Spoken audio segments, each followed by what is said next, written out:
观众朋友们好，这里是大时局，我是方华。中共四中全会前夜，北京乱了，军中第3号人物何卫东人间蒸发，7月份无声无息。而最新放风，他的位置已经由军纪委书记张升明接任。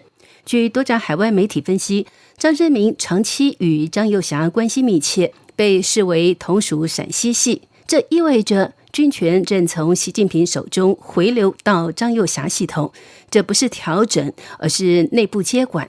同时，习近平的弟弟习远平也突然现身甘肃，地方官员高喊2个维护齐刷表忠，整场南梁精神会议变成临时忠诚演出。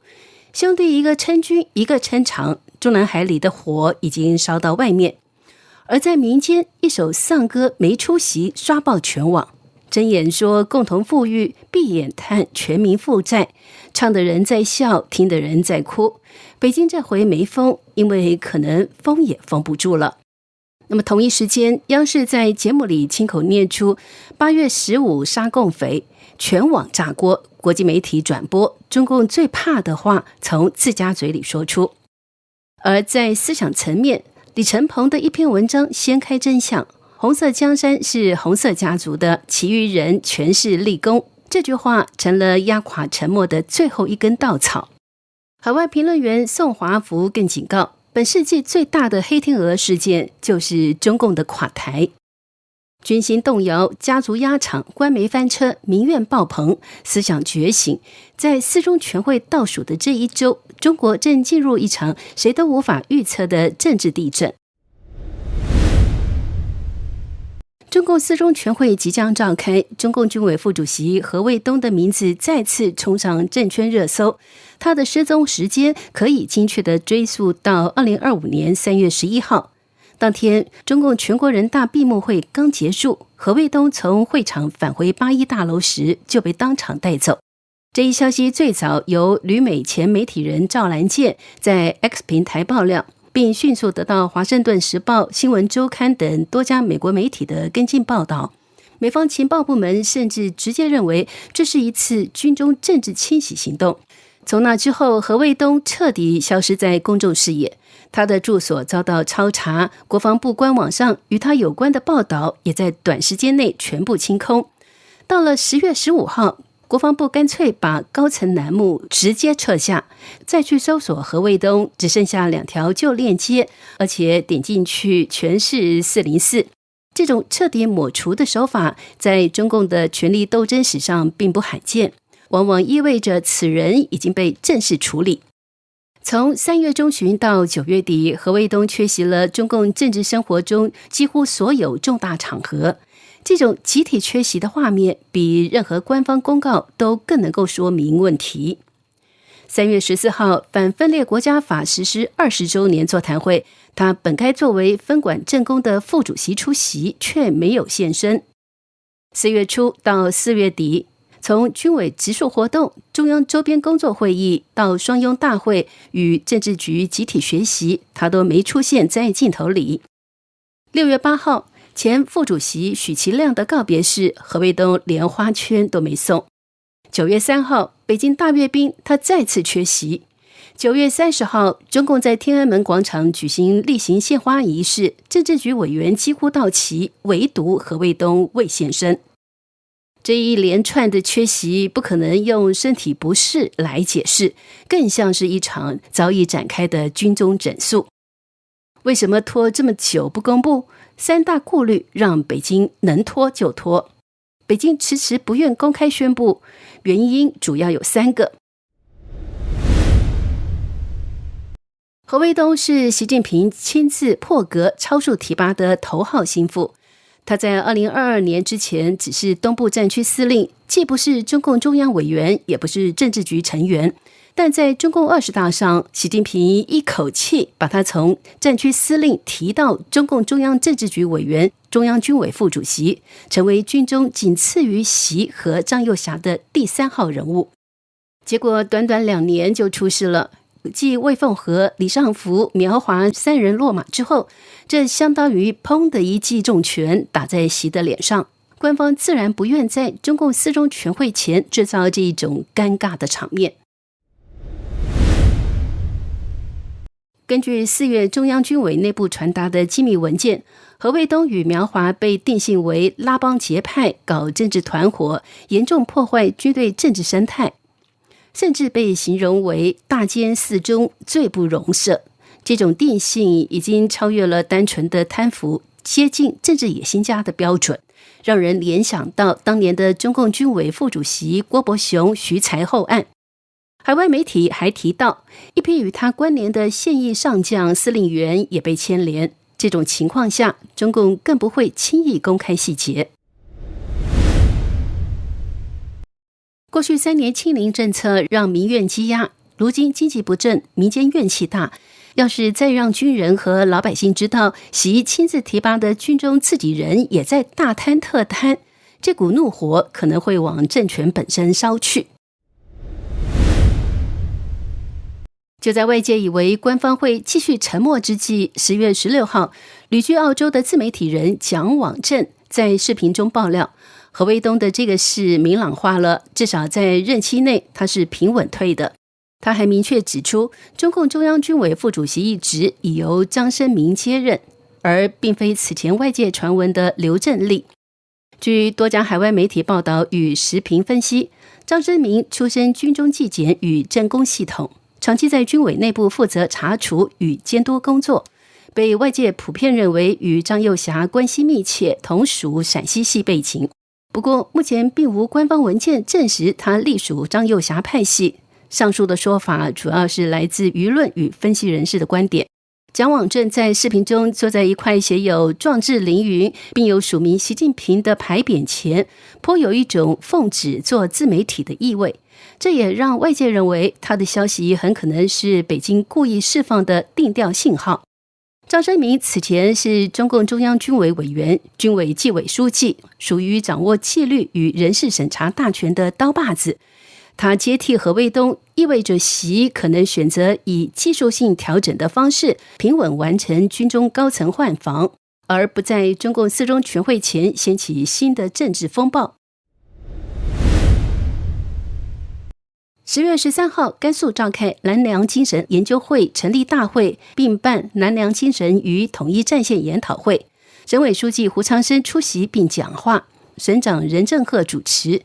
习近平之弟习远平以革命先辈亲属代表发言。胡长生强调，上世纪30年代初，以刘志丹、谢子长、习仲勋为代表的中国共产党人，以南梁为中心创建了陕甘边根据地。对革命先辈的最好纪念，就是要深入贯彻落实习近平总书记视察甘肃讲话的指示精神，要始终坚持对党忠诚，深刻领悟2个确立的决定性意义，坚决做到2个维护，自觉做习近平新时代的坚定信仰者和忠实实践者。习远平不虚此行，在中共4中全会敏感时刻，敦促甘肃大员向习近平表达忠心。与南梁精神同框的是全网丧歌没出息的逆势爆红。从今年10月开始，这首歌席卷海峡两岸，再到地球部落格全网翻唱。抖音话题王世坚没出息播放量破亿，相关视频超10万条， B 站 UP 主花式翻唱版累计点赞超500万。更罕见的是，在中共严控舆情下，这首歌并未被北京当局下架。这款现象级魔曲搅动了大陆年轻人的迷惘神经，一夜之间竟成无数失落人的文化图腾与精神慰藉。歌曲的意外走红，更折射出大陆亿万底层牛马们当下的生存困境，失业躺平，前途无望，没有未来。年轻人在这种命不由我的麻木与颓废中，一首没出息引发自嘲式狂欢与扎心共鸣，一如海啸般席卷全网。有大陆网友根据王世坚的歌词，完美勾勒出大陆当下草根族的命运抛物线。18岁上大学从从容容，毕业时满腔热血游刃有余；30岁加班成常态，职场996匆匆忙忙；40岁中年危机，失业后连滚带爬；50岁人生如戏，戏如人生，睁眼说瞎话。60岁退休综合症，给儿子当保姆带孙子，累得想哭。70岁古稀之年，往事不堪回首，总结一生没出息。有人脑洞大开，把习近平执政10几年来搞烂经济的昏招都编入没出息歌词。背景是中南海夜宴，习大大领衔演唱经济版没出息。本应是基建狂魔，从从容容，房价飞涨，游刃有余。现在烂尾遍地，恒大暴雷，房企连滚带爬，睁眼说共同富裕，闭眼叹全民负债，在哭什么呀？没出息。接着唱科技版没出息。本应金元自主弯道超车，从从容容，10万亿砸下去，游刃有余。现在呢是中兴卡脖子，华为哭穷，连滚带爬求美豁免，睁眼说自主，闭眼哭锁喉，哭什么呀？没出息。最后唱中国梦没出息。本应是亲自部署，亲自指挥，从从容容，游刃有余。现在匆匆忙忙，黄粱梦碎，连滚带爬，睁眼喊平视世界东升西降，闭眼叹全盘烂尾，四中下台，哭什么哭？没出息。习版丧歌代入感超强，堪称新时代最丧歌曲。对于北京当局没有封锁这首歌，有人认为在青年失业、房市压力和收入下行的共振下，允许自嘲式低烈度情绪可视化，可在中共4中全会前形成一个可控施压阀。也有人认为习近平统治下，中共内部和全社会不满累积爆棚，破口太多，管不过来，或者故意放任不管。中共4中全会越来越逼近，台面上是各路表忠与人事卡位，台面下社会情绪在另一条线路上发酵。中国大陆记者、作家、时评人李承鹏发了一篇长文，中国社会各阶层分析和黑暗森林的火种。他在文中表示，社会主义国家恰恰不可以进行社会阶层分析，万一把真相说透了咋办？有一种阶层是固定的，被压在金字塔下的砖，你再努力也上不了一个台阶。有一种高墙是无形的，你再投铁，到最后不过是鬼打墙。知识改变不了命运，劳动改变不了命运，爱国也改变不了你的命运。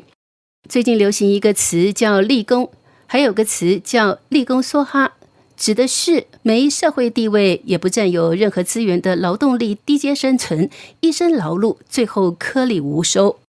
这些词很可怕，像一个魔咒，很容易把沉睡的人民叫醒。在某种理论里沉睡且持续提供劳动力的人民是最好的资源，觉醒了就不好，他们会看清自己真实身份。啥？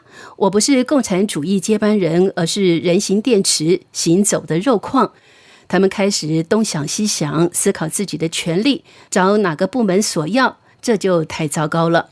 所以共产党的真理部果断把立功、立功梭哈这些词下架。李承鹏以万老师的例子讲述了立功和立功梭哈的一生。万老师还是孩子的时候，他的父母被批斗，狗崽子的他被勒令陪斗。生产队长偏爱一种批斗方式，在桌子之间架起扁担，让一家人边走钢丝边背诵毛主席语录。其中一个掉下来或背不顺溜，就用扁担打屁股。小万背不顺溜，也常掉下来，父母就常被打屁股。终于有一天，父亲受不了屈辱，跳河走了，母亲一病不起，也走了。那年小万16岁，疯了。他学习成绩很好，特别是数理化，但间歇性发作时，见着扁担木棍就要架起来练习走钢丝，嘴里念念叨叨，有时是毛主席语录，有时是化学公式。他一直帮生产队喂猪，没有分工，队上只管一顿饭。直到28岁，新疆来招人，队长趁机把他弄去建设边疆。他觉得养个疯子实在不划算，一天一顿饭也不划算。在辽阔孤独的新疆，万老师没有家人，没有业余生活，每天就是砌土坯房，还帮着喂猪。他的芬兰混养法让猪们疯狂生长，并向全新疆推广。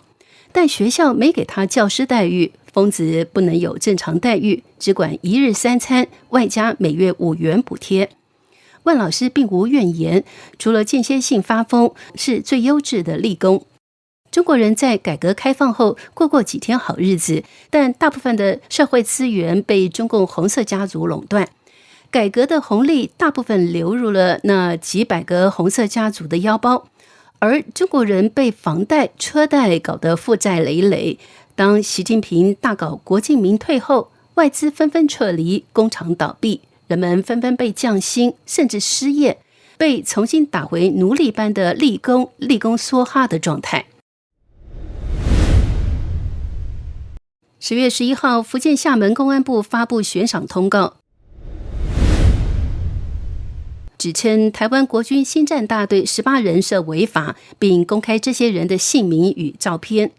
10月12号，央视焦点访谈上线配套节目，点名所谓新战手法，并不指名影射台湾手游逆统战烽火。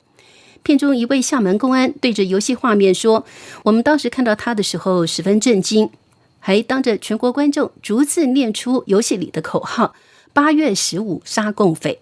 本想定性分裂思想，却因为把最敏感的口号直接播出，立刻引来网民群嘲。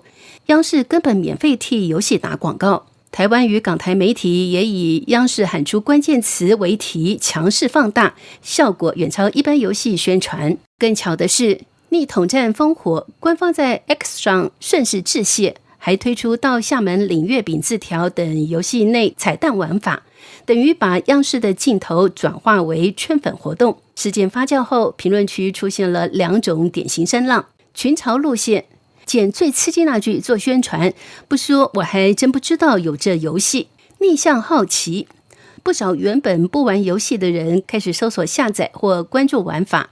这些回应被多家中文媒体与自媒体收录报道，扩散又一轮。